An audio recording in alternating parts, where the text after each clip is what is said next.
तो hello guys, आप सभी को जय माता की। आज बड़ी खुशी का दिन था क्योंकि माता रानी ने एक बार फिर हमें आवाज़ लगाई।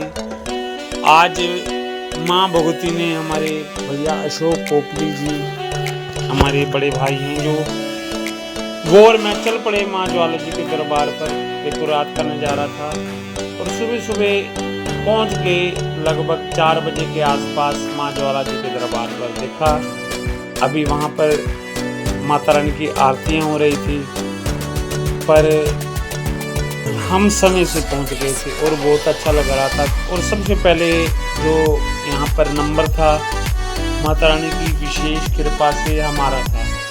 हमारे से पहले कोई नहीं आया था क्योंकि माता रानी ने विशेष आशीर्वाद दिया था। क्योंकि माता रानी को बोला था, माता रानी अपने दरबार पे हमें ऐसे ही बुलाती रहे और कहते भी हैं, जिन्हों माँ बुलावे नस्या आवे नंगे पैर माँ, आया नहीं जानदा तेरी हुक्म दे बगैर माँ। लोग सलाह ही करते रहते हैं कि माता रानी के दरबार पर जाएंगे, पर मैं एक बात का बहुत शुक्रिया करता हूँ माता रानी से। जब भी बुलाती है माता रानी एकदम बुलाती है, पता नहीं लगने देती। एक दिन पहले भी पता नहीं होता कि माता रानी के दरबार पर जाना है। देखो जैसे हम वहाँ पर माता रानी की दरबार पर खड़े थे, अंदर आरती हो रही थी, ये कैंची गेट लगा हुआ है और पीछे से संगतों की टोली आती पे आती जा रही थी। भीड़ यहाँ पर इकट्ठी होती जा रही थी। यहाँ कुछ देर में अब मंदिर खोलने वाला है, आप देख सकते हैं। और भक्तों की भी भीड़ यहाँ पर माता रानी के दरबार पे बढ़ती जा रही है। एक बार जयकारा लगा हुआ आप, जयकारा माँ ज्वाला रानी का बोल साचे दरबार की जय। माता रानी की अपार कृपा उन भक्तों के ऊपर हो जाती है जो जयकारे लगाती है। ये देखो, ये जो छत्र है राजा अकबर का है। राजा अकबर ने माता रानी के दरबार पे छत्र चढ़ाया सोने का और मन में अभिमान आ गया। कहने लगा, माता रानी कोई ऐसा भगत नहीं होगा हिंदुओं में से जो तेरे दरबार पे छत्र चढ़ा दे। माता रानी ने ऐसा अभिमान तोड़ा। आज भी वो छत्र, ये देखो ज्वाला जी दरबार में शोकेश में पड़ा है। वो छत्र ना तो सोने का है, ना चांदी का है, ना पीतल का है, ना किसी धातु का। ये देखो बीच में छेद हैं। वैज्ञानिक थोड़े थोड़े सैंपल लेके गए माता रानी के दरबार पर। ये जो ज्योति जल रही हैं, राजा अकबर ने इन्हें भी बुझाने की कोशिश की। ये नदी चलाई, ये देखो यहाँ निशान है ज्वाला रानी के। इनके ऊपर जैसी नहरें चलाई, नहरों में से ज्योति बाहर आ गई। ये माँ ज्वाला जी के दरबार पर शयन कक्ष है। आज भी यहाँ के पंडित लोग बताते हैं कि इस शयन कक्ष में माता रानी आज अपने आसन पर सोती है। सुबह बिल्कुल आसन ठीक बिछाया जाता है और सुबह आसन खिला हुआ मिला जाता है, चादर जो वगैरह बिछाते हैं। फिर पहुंच गए हम ऊपर गोरख टिब्बी में। एक गुरु गोरखनाथ के नाम का जयकारा लगाओ। जयकारा गुरु गोरखनाथ का बोल साचे दरबार की जय। मैं जब पिछली बार आया था 1 महीना पहले, शायद 11 तारीख को, 11 अप्रैल को, एक कथा लिखी हुई है यहाँ पर बोर्ड पर गोरख टिब्बी में। मैंने बहुत लोगों को कहा, अगर ज्वाला जी दरबार पर जाओ इसकी फोटो खींच के आए, और माता रानी ने खुद ही बुला लिया। यहाँ फोटो खींचने की जरूरत नहीं पड़ी। माता रानी कहते तू आ जा, तू खुद ही पड़ी। फिर पहुँच गए गोरख टिब्बी पे। गोरख टिब्बी माता रानी की वो है, नीचे उबलता हुआ पानी है। अगर आप पानी को हाथ लगाओगे वो शीतल धारा है माता रानी का। ये देखो नज़ारा है, क्योंकि इसके पार नहीं पाया जाता।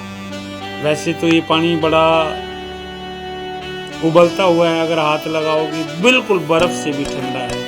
फिर माता रानी के ये देखो चमत्कार देखिए। यहाँ नाथ जी को कहा, माता रानी के दरबार का कोई चमत्कार दिखाओ। ये माता रानी के दरबार पर अब पानी से छिट्टा लगाएंगे। देखो ज्वाला माता कैसे आ जाएगी। जब ज्वाला माता आ जाए आप सभी जयकारा लगाना। जयकारा माँ ज्वाला मैया का बोल साचे दरबार की जय। क्योंकि जिन्नू माँ बुलावे नस्से आवे नंगे पैर माँ, ते आया नहीं जानता तेरे हुक्म दे बगैर। इसके हुक्म के बिना तो पता भी नहीं हो सकता।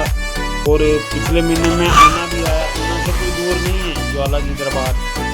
और माता रानी की कृपा ने 28 तारीख को आया था, 28 अप्रैल को।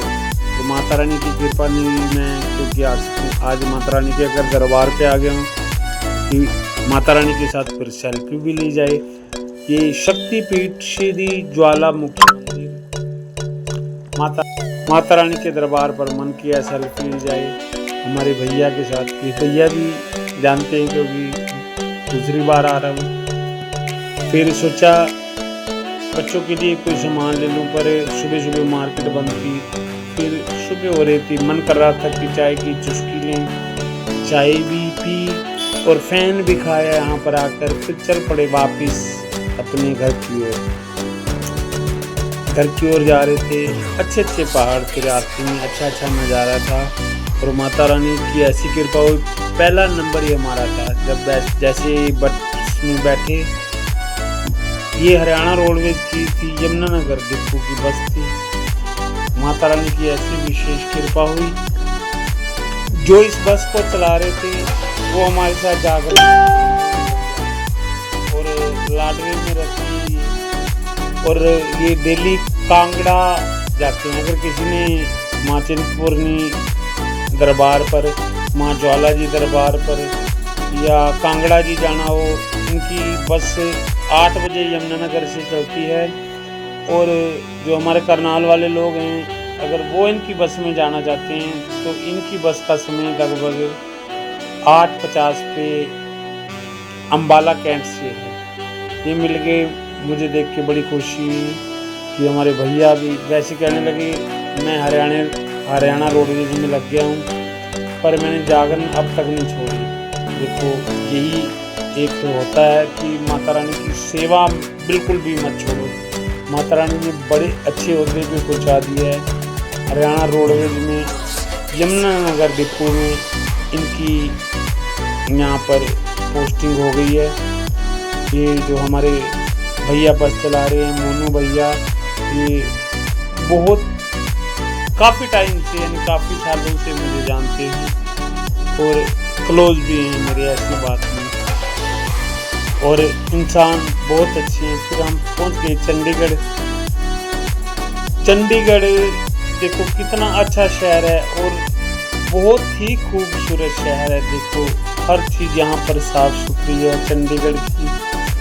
पर यहाँ पर 11 बज गई थी और गर्मी बहुत थी, ऐसा लग रहा था कि दोपहर की 2-3 बज गई है।